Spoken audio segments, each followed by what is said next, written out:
Alors que le gouvernement du Québec refuse toujours de rendre le port du masque obligatoire, le ministère de la Santé l'impose maintenant à tous ses employés. Et justement, Gilles, la directive entre officiellement en vigueur aujourd'hui.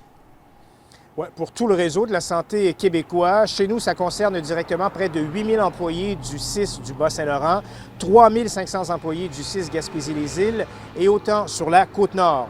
Bon, Martin, on le sait, les médecins, les infirmières, les préposés aux bénéficiaires notamment portent déjà le masque depuis évidemment le début de la pandémie. Mais la nouvelle directive concerne maintenant les employés de bureau, le personnel administratif, les gestionnaires, les employés d'entretien. Donc, eux aussi devront maintenant porter un masque, un couvre-visage. Au sujet, Isabelle Ouellette, qui est directrice adjointe aux soins infirmiers au CIS du Bas-Saint-Laurent. Les employés et médecins qui donnent des soins directs aux usagers, donc à moins de 2 mètres, naturellement, c'est une obligation.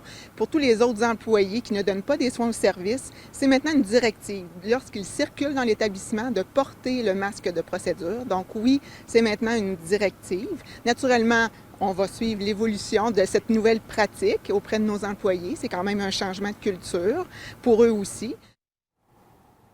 Bon, maintenant, Martin, que le ministère de la Santé donc impose le port du masque à ses employés, qu'ils soient ou en contact ou non là, avec des personnes malades, bien, ça peut paraître étonnant que le gouvernement du Québec lui s'entête à n'en suggérer seulement l'usage.